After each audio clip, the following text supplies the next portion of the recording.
નમસ્કાર, અમારી news channel news for Kathiawad ને લાઈક કરો, શેર કરો અને સબસ્ક્રાઇબ કરો. News for Kathiawad. નમસ્કાર. જૂનાગઢ જિલ્લાના દિવ્યાંગ ખેલાડીઓ રાજ્ય કક્ષાએ ગોલ્ડ તથા બ્રોન્ઝ મેડલ મેળવેલ. સ્પોર્ટ ઓથોરિટી ઓફ ગુજરાત તથા જૂનાગઢ જિલ્લા રમત વિકાસ અધિકારીના સહયોગથી Samprat education and charitable trust Junagadh ખાતે દર વર્ષે સ્પેશિયલ ખેલ મહાકુંભનું આયોજન કરે છે, જેમાં જિલ્લા કક્ષાએ પ્રથમ નંબર પ્રાપ્ત કરેલ 40 જેટલા દિવ્યાંગ ખેલાડીઓએ રાજ્ય કક્ષાની રમતોમાં ભાગ લીધેલ. રાજ્ય કક્ષાની રમતોમાં આપણા જૂનાગઢ જિલ્લાનું નામ રોશન કરતા 3 દિવ્યાંગ ખેલાડીઓએ સમગ્ર રાજ્ય કક્ષાએ નંબર પ્રાપ્ત કરેલ છે, જેમાં એક ખેલાડીને પ્રથમ નંબર ગોલ્ડ મેડલ અને 2 ખેલાડીઓએ ત્રીજો નંબર બ્રોન્ઝ મેડલ મેળવેલ છે. આ ખેલાડીઓને સંસ્થા વતી ખૂબ ખૂબ અભિનંદન.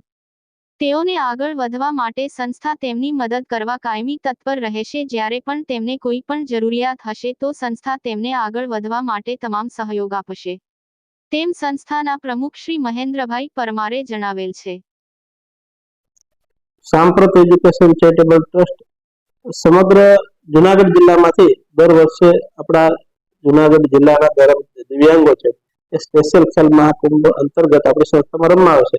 ગુજરાત સરકાર દ્વારા જે સ્પેશિયલ ખેલ મહાકુંભનું આયોજન થાય છે, રમતગમત અધિકારી અને જે કલેક્ટરશ્રીના સંયુક્ત પ્રયાસોથી આપણા જૂનાગઢ જિલ્લાના ઓર્થોપેડિક અને મેન્ટલ રિટાર્ડેશન જે દિવ્યાંગો છે તે આપણી સંસ્થામાં રમવા આવે છે.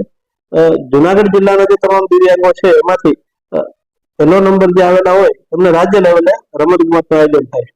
જે રાજ્ય લેવલે રમતગમતનું આયોજન થાય છે તેમાં આપણા જૂનાગઢ જિલ્લાના 40 દિવ્યાંગો ઓર્થોપેડિક જે વિભાગ છે તેમના 40 દિવ્યાંગો નડિયાદ ખાતે રાજ્ય લેવલની રમતગમતમાં ભાગ લીધેલ.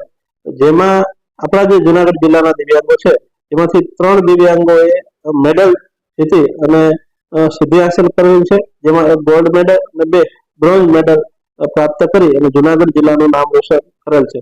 નવાઈની વાત એ છે કે જે 40 દિવ્યાંગો ભાગ લીધેલો એમાંથી 3 જે બહેનો છે એ 3 બહેનો છે દિવ્યાંગો જેમણે ગોલ્ડ મેડલ અને બ્રોન્ઝ મેડલ ભાગ લઈ અને જે હાંસલ કરેલો છે. ખરેખર જૂનાગઢ જિલ્લાનું આ ગૌરવ પ્રાપ્ત થયેલું છે અને આ 3 દિવ્યાંગ જે બહેનો છે તેમને સંસ્થા વતી ખૂબ ખૂબ શુભેચ્છાઓ પાઠવું છું.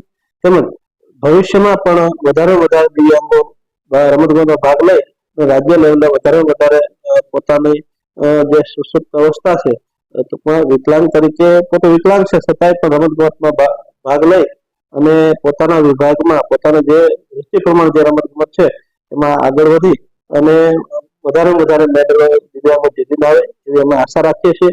ભવિષ્યમાં હજી જે મેન્ટલ રિટાર્ડેશન રમત રાજ્ય લેવલે બાકી છે તેમાં પણ વધારે દિવ્યાંગો ભાગ લઈ અને વધારે જૂનાગઢ જિલ્લાના મેડલો લઈ આવે એવી આપણે આશા રાખીએ છીએ.